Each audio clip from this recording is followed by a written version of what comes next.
So the court has considered the arguments made by the attorneys. The court has considered the statements made by the victims in this case. The court's going to find that the plea agreement is fair and reasonable under the circumstances. I want to acknowledge the Rusick family as well as the Watts family that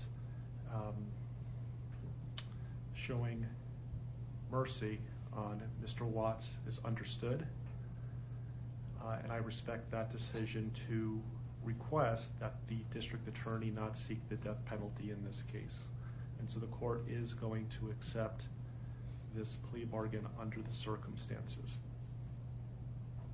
Words that come to mind when I hear the evidence in this case are a senseless crime and the viciousness of the crime. And equally aggravating in this court's determination is the despicable act of disposing of the bodies in the manner in which they were done in this case. I've been a judicial officer now for starting my 17th year, and I could objectively say that this is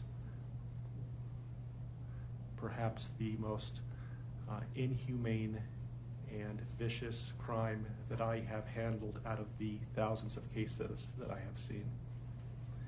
And nothing less than a maximum sentence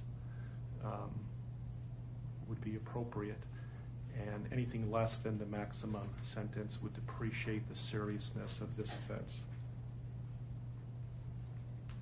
So the court is going to sentence Mr. Watts as follows. With regard to count number 1, murder in the first degree as it relates to Shanann Watts, the court is going to sentence you, sir, to a life sentence in the Colorado Department of Corrections, followed with no possibility of parole. And that is going to run consecutively to all but counts 3 and 4.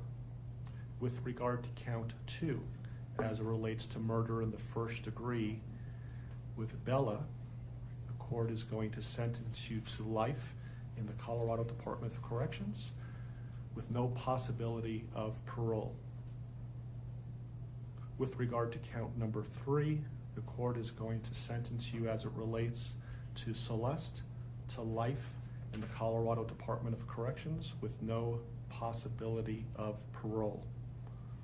With regard to counts 4 and 5 relating to Bella and Celeste as a different theory of first-degree murder, the court is going to sentence you to life in the Colorado Department of Corrections, and legally those sentences must run concurrently as a different theory of first-degree murder.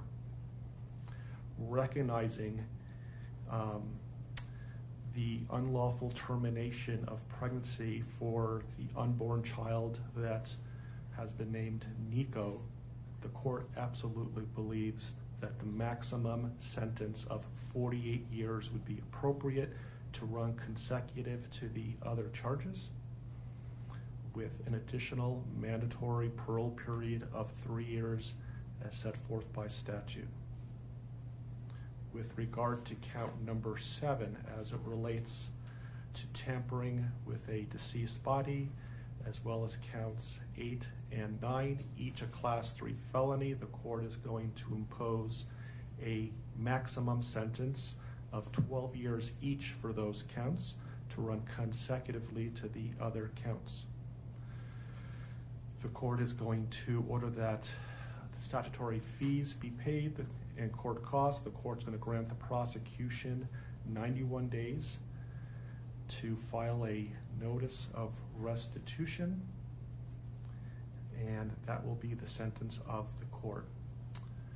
We will shortly be in recess. I would respectfully ask the parties that you remain in your seat. There is a plan by the deputies on allowing people to exit the courtroom, so please remain seated until you are authorized to leave the courtroom based on the direction of the deputies. Deputies, I would respectfully ask that you take this defendant into custody and have him serve the rest of his life in the Department of Corrections. We are in recess.